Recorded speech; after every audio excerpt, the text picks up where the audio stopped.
สบายดีเบิดสมองสุบอนที่เขามารับเบิ่งรับชมในขณะนี้เนาะเมื่อนี้ก็สิมาขอบบุญขอบคุณมาขอบอกขอบใจผู้ใหญ่ใจดีเพิ่นที่เพิ่นได้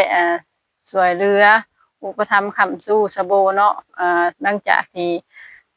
สะโบได้ขอความช่วยเหลือทางเส้นทางที่มันเนาะมันเที่ยวไปเที่ยวมาบ่ได้เนาะเขาสะโบที่อยู่ไร่อยู่นานี่ก็ สีขาวแล้วก็เอาเมื่อบ่ได้หั้นแหละพี่น้องเอ้ยทางมันเนาะที่สะโบได้เรียกร้องได้ขอความช่วยเหลือในมื้อนั้นในวันที่24เนาะวันศุกร์พอตอนเช้าวันเสาร์มาก็ได้ลงมือปัวแปลงทางเส้นทางมานาสะโบเนาะเพื่อว่าให้คนภาคเหนือทางนี้ได้เที่ยวได้ไต่เอาแก่ข้าวแก่น้ำเมื่อบ้านได้เนาะพี่น้อง ก็ขอบคุญขอบคุณผู้ใหญ่ใจดีหลายๆทั้งสี่ฐานเนาะที่เพิ่นได้ช่วยเหลือเขามาอ่าจำนวนเงิน$200เนาะเพิ่นให้มาแปลงมาจ่ายค่ารถแปลงทางเนาะพี่น้องก็คือผู้ที่หนึ่งก็คือฐานสมบูรณ์เนาะผู้ที่สองโอ้ขอโทษขออภัยพี่น้องดีใจแห้งเว้าก็บ่ถึงผู้ที่หนึ่งก็คือฐานสมบูรณ์เนาะผู้ที่สองก็คือฐานน้อย ผู้ที่สามก็คือทานส่วนผู้ที่สี่ก็คือคุณแม่วิไลเนาะอ่าก็ขอบคุญขอบคุณทั้งสี่ทานหลายๆเนาะที่เห็นความเห็นความจำเป็นความเดือดร้อนของสะโบเนาะขอบคุณหลายๆที่เพิ่นเป็นห่วงเป็นใยที่เพิ่นอุปถัมภ์ค้ำสู้และช่วยเหลือในครั้งนี้เนาะกะสะโบก็ดีอกดีใจทางกำลังจะแป้งแล้วกะอ่าพากันแก่เขาเมื่อบ้านสนันพันพื้นพี่น้องเอ้ยก็ดีอกดีใจได้เส้นทางได้เที่ยวได้ไต่แก่เขาแก่น้ำเมื่อบ้านเมื่อเฮือนเนาะพี่น้องก็บ่ได้อ้อมไกลคือที่ได้เว้าเนาะพี่น้องก็ดีใจหลายดีใจแห้งแล้วก็ขอบคุณขอบคุณขอบอกขอบใจหลายๆที่เพิ่นมาช่วยเหลือ ในความจำเป็นในครั้งนี้เนาะก็ขอให้เพิ่นอยู่ดีมีแห้งบุญคำนำสู้เด้อให้เหตุทนทางให้ผู้ขาได้ไต่ได้เที่ยวก็ขอให้เป็นทางสายบุญขอให้เป็นบุญเป็นกุศลกลับไปหาฐานทั้งสี่คน100 เท่าพันเท่าเด้อให้เป็นบุญเป็นกุศลหลายๆให้มา$200ก็ให้ไหลขึ้นเป็น1,000 ล้าน100 ล้านเด้อให้อยู่ดีมีแรงสุขภาพร่างกายแข็งแรงปราศจากโรคภัยไข้เจ็บทั้งหลายทั้งปวงขอให้เป็นบุญเป็นกุศลกับครอบครัวของท่านให้พบแต่สิ่งดีให้มีแต่ความสุขเด้อสาธุแล้วก็ก่อนอื่นก็ต้องขอบอกขอบใจนำการนำบ้านฐานวิรัตเนาะแล้วก็แนวโฮมบ้านฐานลำเงินแล้วก็ฐานกองมานี่แล้วก็รวมถึงเบิดสุคนเนาะที่ได้มาช่วยเหลือสะโบในมือนั้นก็มาถึงสิว่ามากับบ่ได้เฮ็ดดอกคนนะพี่น้องก็เบิ่งแย่งนำกันนั่นแหละก็ส่วนใหญ่ก็มีแต่โลดเฮ็ดแต่ก็ดีใจที่ว่าในยามที่เฮาเดือดร้อนเฮาร้องขอแล้วมีคนมาเบิ่งมาแย่งมาถึงสิว่าบ่ได้เฮ็ดบ่ได้ลงมือแต่ก็เพิ่นก็ได้มาเบิ่งมาแย่งนำกันมีหยังก็ช่วยเหลือกันบ่ถิ้มบ่ปากันในยามตกทุกข์ได้ยากในยามที่สะโบเดือดร้อนเพิ่นก็บ่ถิ้มสะโบยามเพิ่นเอิ้นใส่เอิ้นหาสะโบก็ช่วยเพิ่นสะโบก็บ่ได้ถิ้มได้ปาเพิ่นเนาะก็เพิ่นก็บ่ได้ถิ้มได้ปาสะโบก็ขอบอกขอบใจขอบคุญขอบคุณเบิดสุหม้องสุบอนทุกภาคส่วนที่ช่วยในครั้งนี้เนาะขอขอบอกขอบใจหลายๆคันบ่มีผู้ใหญ่ใจดีแล้วก็บ่มีการนำบ้านที่เขามาช่วยในครั้งนี้ก็คือสิอาจสิบ่ทันสำเร็จเนาะพี่น้องคันเฮ็ดแต่สะโบหรือว่ากับคนเถียงนาภาคหัวทางนี้ก็คือสิบ่แล้วง่ายเนาะพี่น้องเพราะว่าเบิ่งคักแล้ว เฮ็ดด้วยเหงื่อด้วยแห้งนี่ก็คือสิใช้เวลาเฮิงคือสิยังบ่ทันได้แก้เขาเนาะพี่น้องเนื่องจากว่าน้ำมันก็เลิกแบบก็เข้าใจอยู่ว่าช่วงนี้มันยามเวียกยามงานบางคนเขาก็บ่ได้มาเนาะพี่น้องก็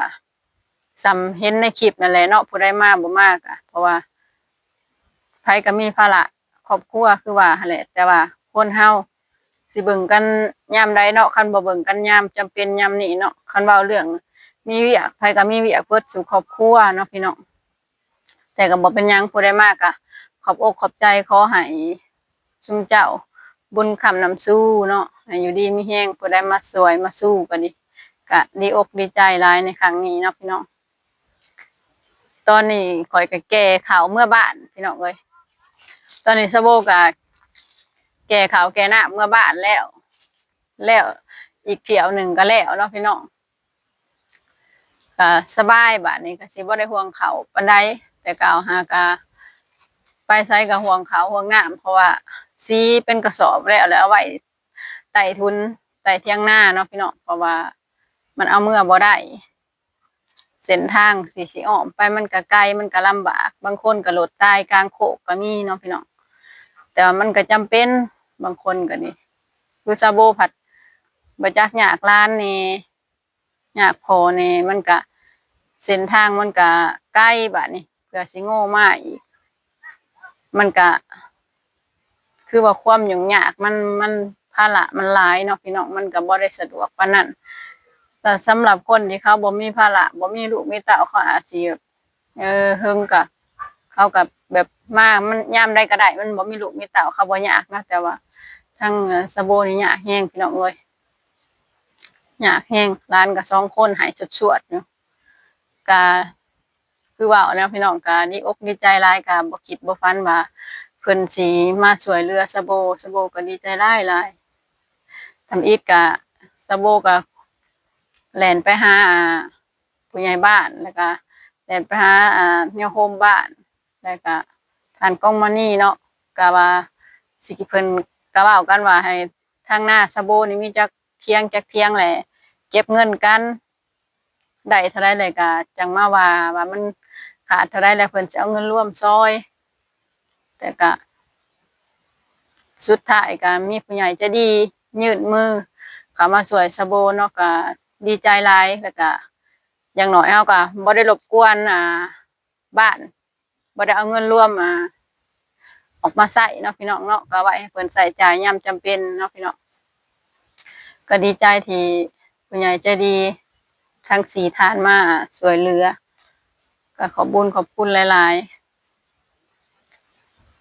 ตอนนี้ก็แต่ละครอบครัวนี่ก็แก่ข้าวแก่น้ำก็แล้วเบิดแล้วบางคนก็แล้วแต่ตอนกลางคืนเลย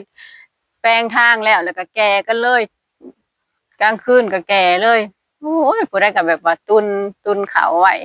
บ่ได้แก่แล้วก็พอทางแล้วก็แก่กันอึกกระทึกนึงน้องแต่คือทางครอบครัวสะโบนี่เฮา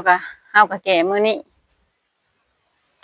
แล้วก็มีสะโบนี่มาซอยเพิ่นยังบ่ทันแล้วเกี่ยวข้าวเพิ่นนี่สิแล้วน้ำหลังหมู่พี่น้องเอ้ยสะโบนี่เพิ่นก็เลยมื้อนี้มาแก่ข้าวซอยสะโบส่วนใหญ่เขาก็อยากแล้วหมดแล้วแหละ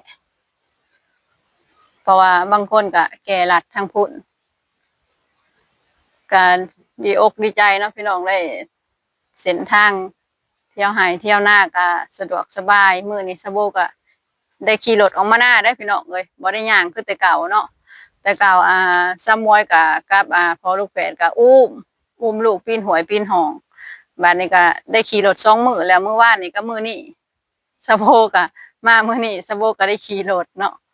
ก็โอ้ยดีอกดีใจหลายแหละพี่น้องเอ้ยได้ส่ำนี้แล้วก็คือว่าบุญหัวของสะโบหลายแหละที่เพิ่นมาช่วยเหลือนี่ก็โอ้ยดีใจหลายที่เพิ่นบ่ถิ้มบ่ปาเนาะที่เพิ่นยังฮักแพงแล้วก็เมตตาอุปถัมภ์ค้ำชูได้ช่วยเหลือสะโบยามทุกข์ยามเดือดร้อนเนาะพี่น้องเพิ่นก็ยังคิดเห็นสะโบในจุดนี้เนาะก็ดีใจหลายก็ขอบคุณเพิ่นอีกเทื่อหนึ่งเนาะ